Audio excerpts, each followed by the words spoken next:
नमस्कार, तेजस्विनी में आप सभी का स्वागत है।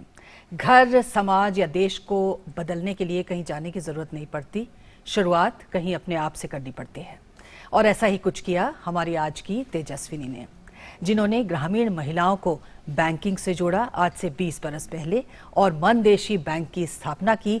ये एक ऐसा बैंक था और है जो कि ग्रामीण महिलाओं द्वारा ही चलाया जाता है और उन्हीं के लिए है। जानी मानी सामाजिक कार्यकर्ता हमारी आज की तेजस्विनी चेतना गाला सिन्हा। शहरी जिंदगी की सुख सुविधाएं छोड़कर गांव में घर बसाकर गांव और देहात के लोगों और महिलाओं के सशक्तिकरण के लिए समर्पित हो गई चेतना सिन्हा।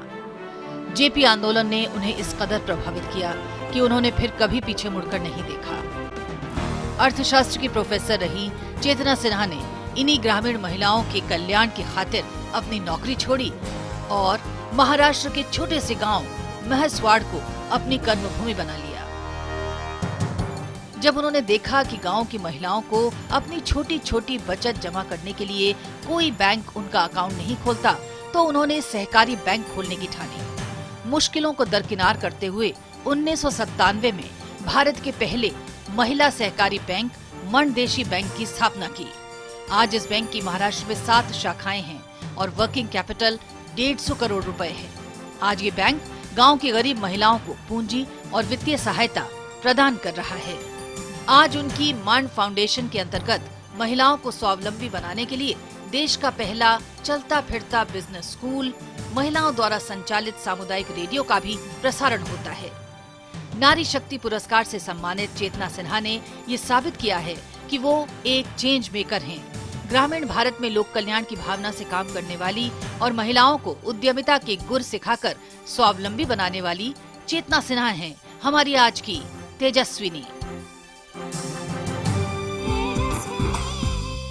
तो आइए मुलाकात करते हैं एक जानी मानी सोशल एक्टिविस्ट चेतना गाला सिन्हा से। बहुत बहुत स्वागत है आपका तेजस्विनी में और बहुत बहुत आपको बधाई। आपको इस बार नारी शक्ति पुरस्कार से भी सम्मानित किया गया है आपके कार्यों के लिए। Thank you. चेतना जी, ग्रामीण महिलाओं को बैंकिंग से आपने जोड़ा और 20 साल हो गए इस बात को।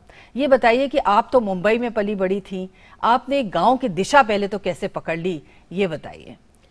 तो मेरा तो जन्म मेरी परवरिश सब मुंबई में हुई जी। और पढ़ाई भी मुंबई में। लेकिन मैं जब कॉलेज में थी तब मुंबई के अंदर विद्यार्थियों की संगठना थी। अच्छा। और इसमें मतलब जयप्रकाश नारायण जो गांधीयन जाने माने गांधीयन नेता, जनता सरकार के आने के बाद भी उन्होंने कहा कि सिर्फ सत्ता बदलने से कुछ नहीं होगा, गांव-गांव में बदलाव आना चाहिए। अच्छा। और उन्होंने विद्यार्थियों की संगठना शुरू की, संघर्ष वाहिनी, छात्र युवा संघर्ष वाहिनी, जिससे मैं कॉलेज में थी तो मैं उससे जुड़ गई।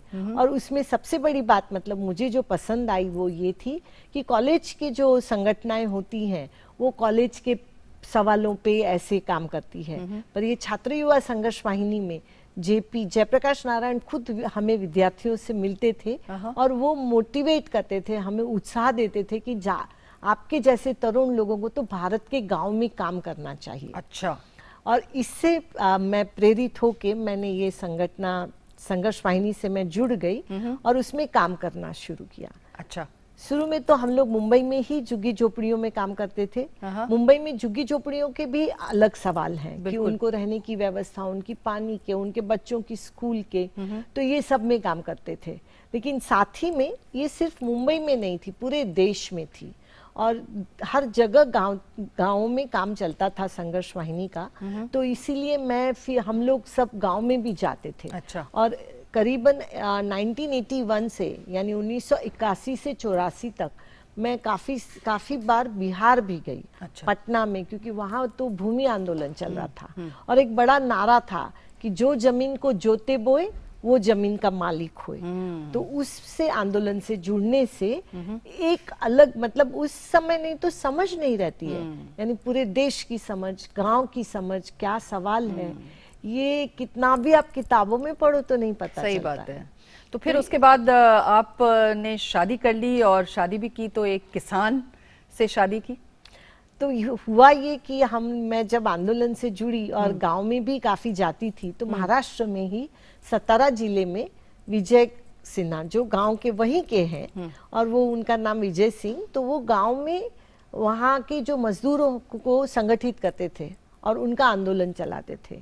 और उनके आंदोलन का ये था कि ये पूरा अकाली इलाका है, सतारा का कुछ इलाका जो काफी बारिश होती है, लेकिन कुछ जहाँ मांड मसवट जहाँ है ये पूरा सूखा इलाका है। अच्छा। तो उस सूखे इलाके में बहुत बार ये होता था कि मजदूरी के लिए भी काम नहीं रहता था, तो वो सब मजदूरों को संगठित करता था और उनमें काम चलता था। और बहुत बार ये जो सूखा इलाका होने की वजह से वहाँ के जो पुरुष थे वो शहरों में काम के लिए स्थलांतर करते थे, तो उनको काफी सारी महिलाएं ही घर चलाती थी। अच्छा। और इसलिए उनको हमेशा महिला कार्यकर्ता लगती थी, एक्टिविस्ट, कि जो जाके महिलाओं से बात करे।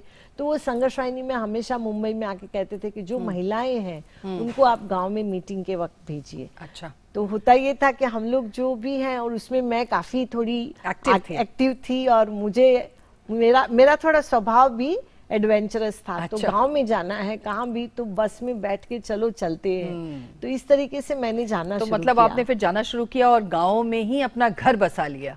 हाँ, जाना शुरू किया। और मैंने एक देखा, मतलब विजय भी उनकी बहुत ज्यादा पढ़ाई नहीं हुई, पर एक पूरे समूह को, समाज को आकर्षित करना, उनके सवालों को संगठित करना, बहुत बड़े पैमानों पे, स्थानिक स्तर पे ही, लेकिन उनका काफी बड़ा संगठन था। तो ये बताइए कि जब आप मुंबई शहर में पली बड़ी और गांव में बस गई जाके, तो घर वालों ने नहीं कहा कि आप मतलब कहाँ जा रही हैं, या क्या आपको दिक्कत महसूस नहीं हुई?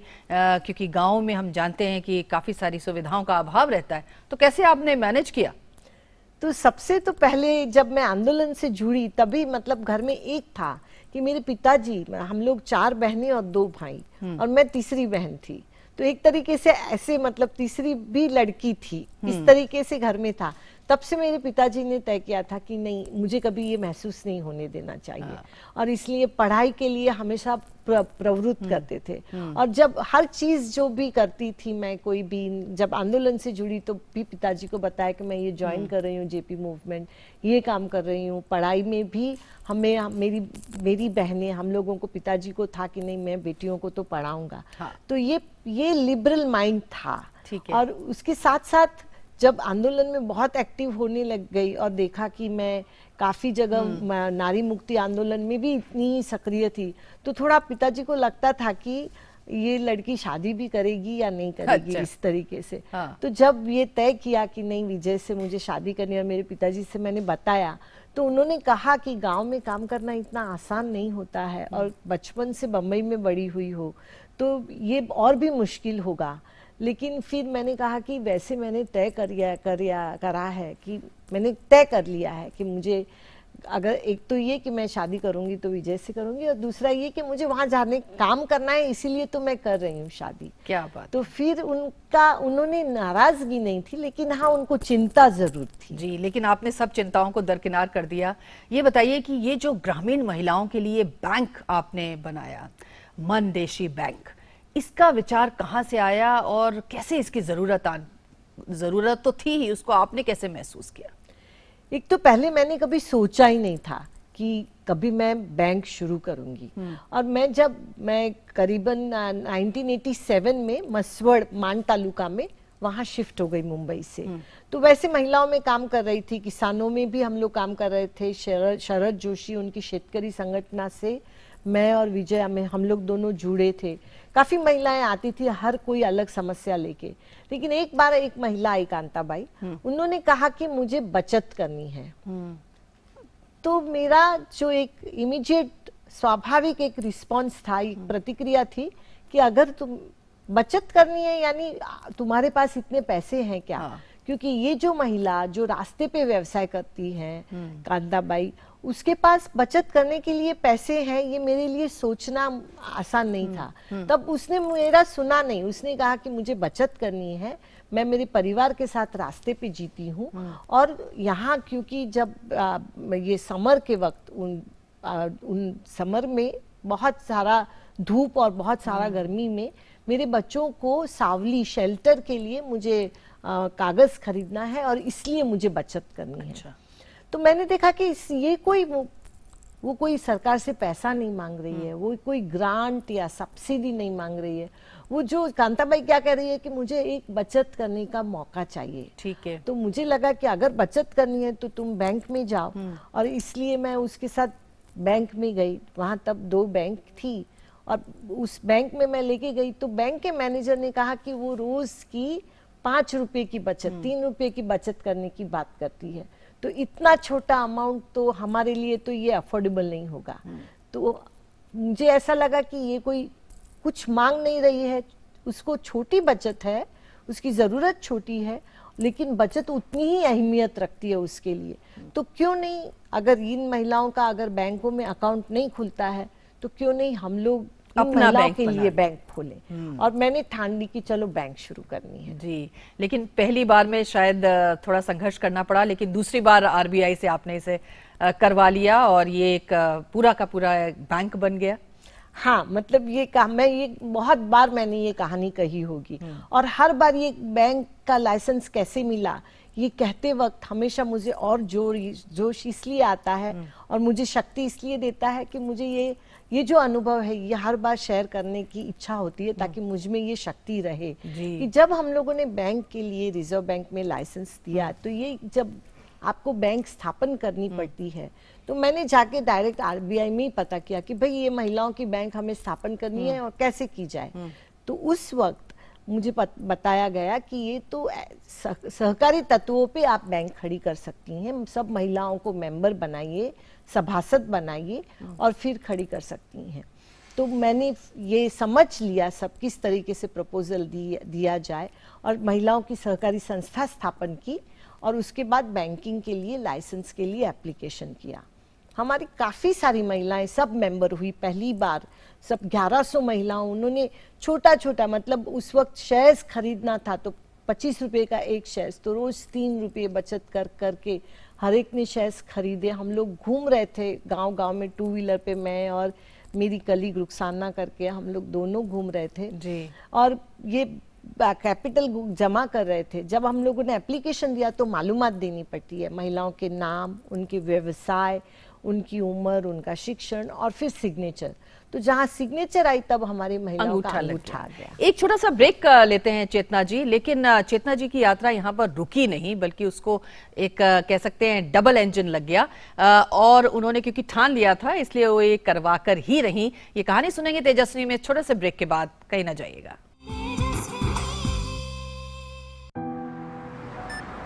दादी जी, आपकी उंगली की छाप मशीन नहीं पढ़ पा रही, माफ करना, आपको अब राशन नहीं मिल पाएगा। मैं बहुत दूर से आई हूँ, कुछ तो तरीका होगा। तरीका है आंटी, अगर कभी उंगलियों की छाप या फिर आंखों का स्कैन ना हो या कोई और वजह से वेरीफाई ना हो पाए, तो कानून है कि कोई भी दुकानदार राशन देने से मना नहीं कर सकता। आधार लेटर या फिर ई आधार की कॉपी लेकर या उस पे छपे क्यूआर कोड को स्कैन करके दुकानदार को राशन देना ही पड़ेगा। और इतना ही नहीं, परिवार का कोई और भी सदस्य जिसका नाम राशन कार्ड पर लिखा हो, वो भी अपनी उंगलियों की छाप देकर राशन ले सकता है। क्या सच? हाँ बिल्कुल। चलिए आपका आधार डाउनलोड करके प्रिंट लेते हैं।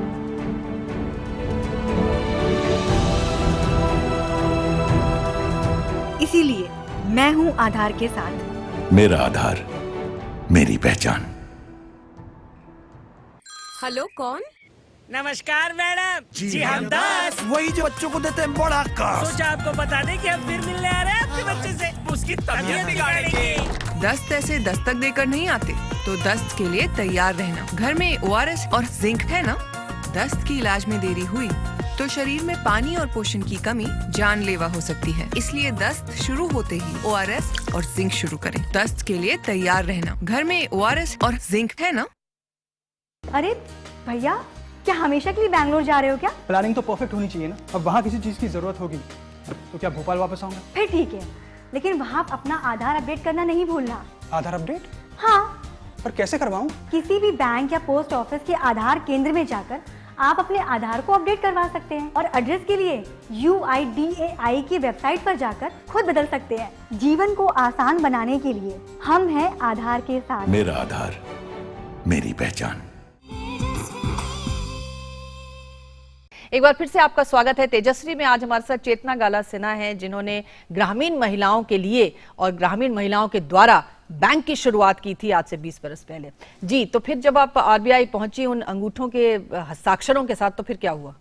तो जब हम ये हमारी महिलाओं का प्रपोजल गया हमारा बैंक का, और जब अंगूठा देखा गया तो हमें डायरेक्टर ने कहा रिजर्व बैंक के कि हम उस बैंक को तो लाइसेंस नहीं दे सकते हैं जिनकी संस्थापक सभासद निरक्षर हो। जी, तो मैं बहुत नर्वस हो गई और मुझे लगा कि इतनी मेहनत की लेकिन हमें तो लाइसेंस मिला नहीं। मैं मुंबई से बस में बैठ के फिर मसवड़ आई और मैं उस वक्त रो रही थी, यानी मैं बहुत निराश हो गई थी। और मैंने महिलाओं को कहा कि हमें लाइसेंस नहीं मिल पाया क्योंकि हमारी महिलाओं के अंगूठे थे, उनको लिखना पढ़ना नहीं आता है। आपको पता है महिलाओं ने क्या कहा? उन्होंने कहा कि अरे लाइसेंस नहीं मिला क्योंकि हम लिख नहीं पढ़ सकते हैं, तुम क्यों रो रही हो? आज से हम लिखना पढ़ना शुरू कर देंगे। क्या? और हमारी लिटरेसी क्लासेस शुरू हो गए। अच्छा। और हमारी रोज हर गांव में महिलाएं शाम को उत्साह से आके पढ़ाई लिखाई करनी है, बैंक की स्थापना करनी है, ये सोच के शुरू कर दिया उन्होंने काम। और 6 महीने तक एकदम तैयारी शुरू हो गई। उसके बाद फिर हमने सोचा कि अब फिर से वापस अप्लाई करेंगे। लेकिन इस बार फिर मैंने सोचा मैं अकेली नहीं जाऊंगी क्योंकि मुझे थोड़ा आत्मविश्वास भी कम था और मैंने देखा कि हमारी औरतों को बहुत आत्मविश्वास था। तो मैंने कहा कि अगर मैं जाऊं उससे ये जो भी सामना करना पड़े वो खुद उसका सामना करे। तो हम लोग फिर मुंबई गए और मेरे साथ करीबन 15 महिला आई थी उस वक्त। और हम लोग रिजर्व बैंक के फिर वही उन्हीं ऑफिसर के सामने गए और सब महिलाएं थी और उन्होंने कहा कि आपने लाइसेंस नकारा क्योंकि हमें पढ़ना लिखना नहीं आता है। पर हमारी महिलाओं ने कहा कि जब हम बचपन में छोटे से बड़े हो रहे थे तब हमारे गांव में स्कूल भी नहीं थी, बिल्कुल, तो हम तो जिम्मेवार है नहीं। और उन्होंने कहा कि पढ़ना लिखना हमें नहीं आता है पर हमें गिनती आती है। और उन्होंने आह्वान किया ऑफिसर को कि हमें किसी भी रकम का यानी प्रिंसिपल अमाउंट मुद्दल, किसी भी रकम का मुद्दल रकम का ब्याज सूद की गिनती करने के लिए कहो। अगर हम नहीं कर पाए तो आप हमें लाइसेंस मत दीजिए। लेकिन उन्होंने कहा कि आप अपने ऑफिसर को भी किसी भी प्रिंसिपल अमाउंट या मुद्दल रकम की बिना कैलकुलेटर से कीजिए। अच्छा। और देखते हैं कौन चुनौती दे दी मतलब। अच्छा, फिर जब ये बात चली तो जो डायरेक्टर थे वो इतने उन्होंने प्रभावी हो गए कि फिर वो महिलाओं से बात करने लगे कि आपको क्यों चाहिए बैंक। और हमारी 2 घंटे बात हुई और हम लोग वापस चले आए मसवड़। हमें पता नहीं था हमें लाइसेंस मिलेगा या नहीं क्योंकि उन्होंने उस वक्त बताया नहीं। और फिर हम लोग फिर काम में लग गए और 4 महीने बाद हमें पोस्ट से मतलब रिजर्व बैंक का लाइसेंस आया और मुझे रिजर्व बैंक से ट्रंक कॉल आया कि ये पहला बैंक है कि जिसे हमने पोस्ट से लाइसेंस दिया है कि कांग्रेचुलेशंस मिसेस सिन्हा, आपको लाइसेंस मिल गया। क्या बात है। और उसके बाद से ये यात्रा चल पड़ी। हम जानते हैं कि ये बैंक तो आप चला ही रही हैं लेकिन उसके साथ साथ और बहुत सारी एक्टिविटीज आप करती हैं। खास तौर पर हम जानते हैं कि आपने महिलाओं को कुछ ऐसे पेशों में भी डाला है जो कि अभी तक पुरुष का वर्चस्व जिन पेशों पर था। उसके बारे में उसकी जो एक सक्सेस स्टोरी है वो क्या थी? क्या हुआ, जब से हमने बैंक शुरू की ना तो मैं ऐसे देखती थी कि दूसरी बैंकें देख के आओ, उस मुताबिक हम लोग यहाँ भी इस बैंक में सब शुरू करेंगे।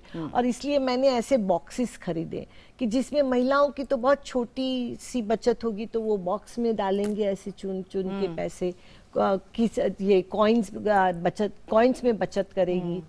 तो जब मैंने महिलाओं को 7,000 ऐसे बॉक्स खरीदे जिसमें मिकी माउस है और महिलाओं को बांटा और फिर कहा कि ये जब भर जाएगा तो हमारी बैंक की प्रतिनिधि आके उसको फिर आपके अकाउंट में ट्रांसफर करेंगी। तो उस 8 दिन के बाद एक महिला आई और उन्होंने कहा कि ये टूटा हुआ बॉक्स लेके आई और उन्होंने कहा कि ये किसने कहा था आपको ऐसा करने का?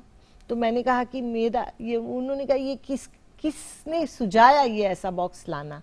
तो मैंने कहा मैंने, तो उन्होंने कहा कि आपके बैंक के प्रतिनिधि आए उसके पहले मेरे पति ने ये बॉक्स तोड़ के मेरे पैसे जो मैंने इतनी मेहनत से बचत किए थे वो ले लिए।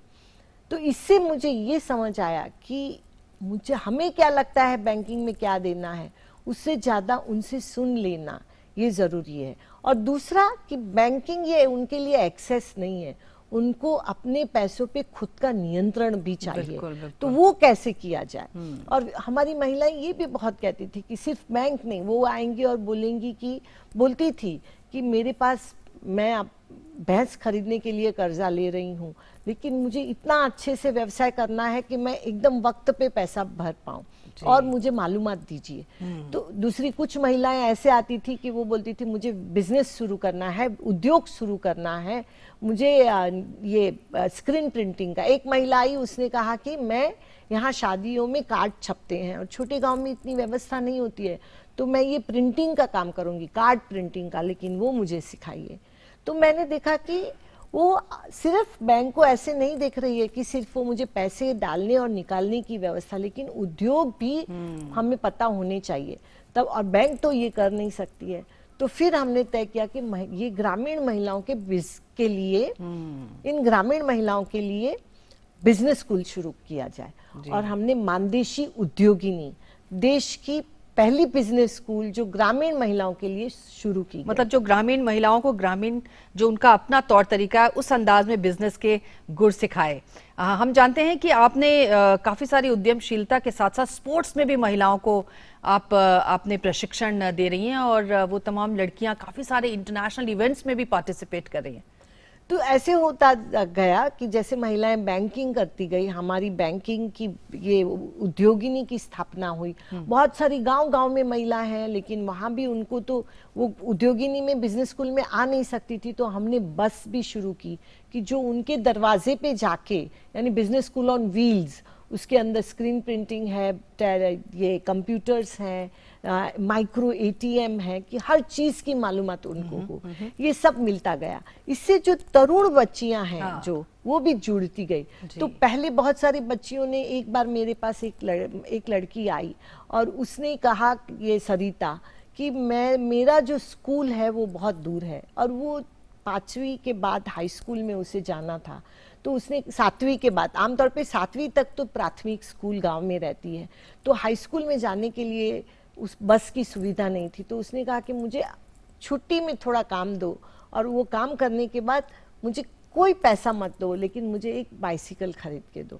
तो मैं स्कूल में आगे बढ़ पाऊँ। मुझे लगा कि उसको पता है कि उसको हाई स्कूल में रहने के लिए उसको अगर बस नहीं मिलेगी तो वो साइकिल से जा सकती है और उसको आगे बढ़ना है। और तो हमने ये साइकिल का प्रोग्राम बच्चियों के लिए शुरू किया ताकि वो हाई स्कूल में रह सके। लेकिन हमने देखा कि उससे, और गांव में भी जो भेड़ बकरी चराने वाले जो घर हैं उनके बच्चों में भी पैरों में ताकत बहुत रहती है।